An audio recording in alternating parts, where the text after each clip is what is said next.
Өдөр тутмын Бурхны үг. Авраам Исаакийг өргөсөн нь. Эхлэл номын 22 дугаар бүлэг 2-оос 3 дугаар ишлэл. Тэр одоо чи өөрийн цорын ганц хайртай хүү болох Исаакийг авч Мориагийн нутагт очив. Миний хэлж өгөх нэгэн уулан дээр түүнийг шатаалт тахил болгон өрг гэв. Авраам өглөө эртлэн босож элжгээ имээллээд өөрийнхөө хүмүүсээс 2 залууг хүү Исаакийн хамт дагуулan явж шатаалт тахилд хэрэглэх мод хаглаад босож Бурхны хэлсэн газар руу явцгаав. Эхлэл номын 22 дугаар бүлэг 9-өөс 10 дугаар ишлэл. Тэд Бурхны хэлсэн газарт иржээ. Тэгээд Авраам тэнд тахилын ширээ босгож мод өрөөд өөрийн хүү Исаакийг хүлж тахилын ширээн дээрх модон дээр тавив. Тэгээд Авраам гараа урагш сунган хүүгээ хороохоор хутга авлаа. Бурхны удирдлагын ажил болон өндөрлөгтнийг аврах ажил нь Авраам Исаакийг тахил болгосноор эхэлдэг. Авраамд хүү хайрласнаар Бурхны Авраамд хэлсэн үгс биелсэн. Энэ нь Бурхны төлөвлөгөө энд зогссон гэсэн үг биш. Харин ч хүндрэлтнийг удирдах болон аврах Бурхны сүрж авсан төлөвлөгөө дөнгөж эхэлсэн бөгөөд Авраамд хүүгсэн түүний ерөөл нь эрдөөл түүний бүхий л удирдлагын төлөвлөгөөний оршил байсан.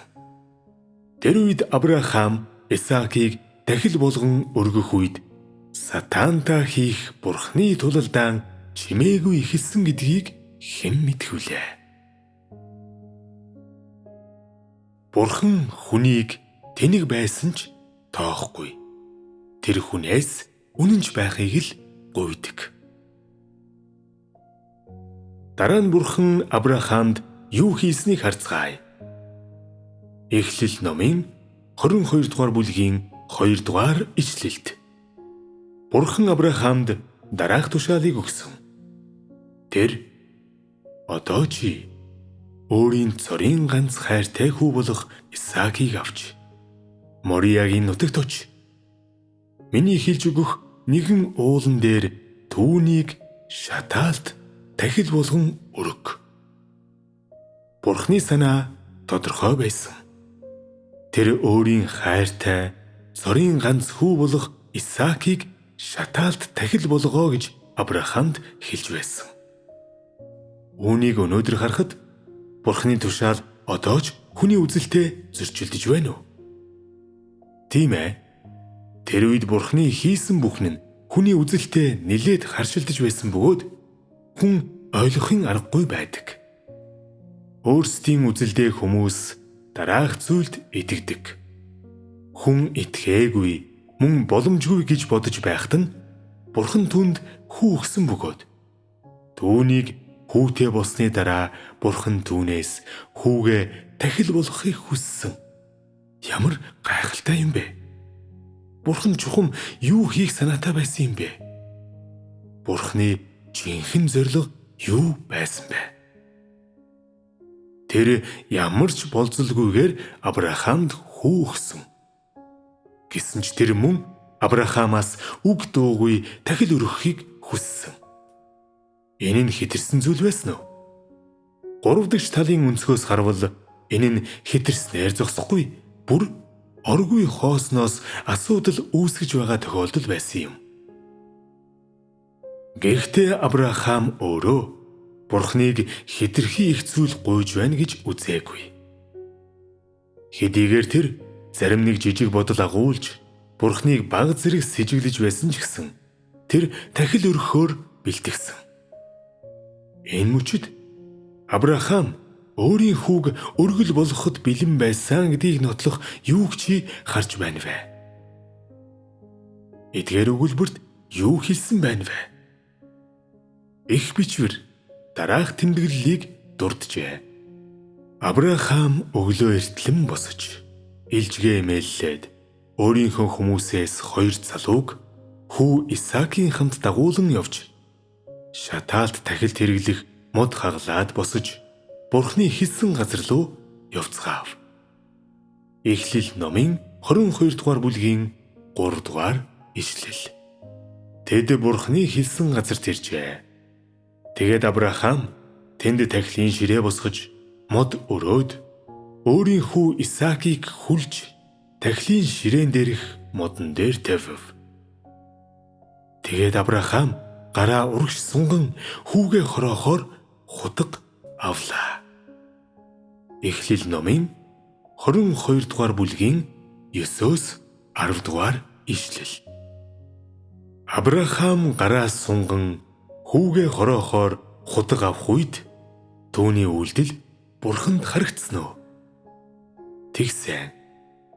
Бурхан Исаакийг золиосл гэж Авраамаас хүссэн үеэс эхлээд Авраам хүүгээ алахаар хутгаа өргөх үеийг хүртэлх бүхий л үйл явц нь Бурханд Авраамын зүрх сэтгэлийг харуулсан бөгөөд тэр үед өмнөх тэнэглэл, мунхаг байдал, Бурхны талаарх буруу ойлголтоо үл харгалзан Бурхны төлөө гэсэн Авраамын зүрх сэтгэл үнэн шударга байсан ба Бурхны түүнд өгсөн хүү Исаакийг тэр үнэхээр Бурханд эргүүлэн өгөх гэж байсан. Түүнээс Бурхан дуулууртай байдлыг, түүний хүссэн яг тэр дуулууртай байдлыг харсан юм.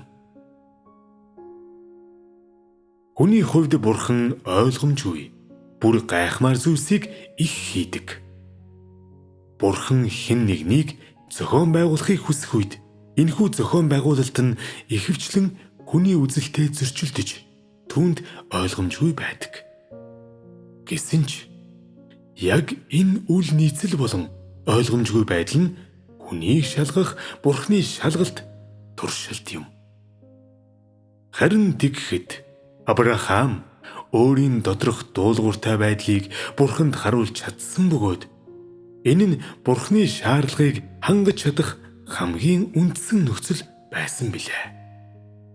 Авраам Бурхны шаардлагыг дуулууртай дагаж чадсан тэр үед л тэр Исаакийг өргөл болгосон үед л Бурхан хүн төрлөختөнд өөрийн сонгосон Авраамд итгэх тэднийг сайшаах сэтгэлийг үнэхээр мэдэрсэн.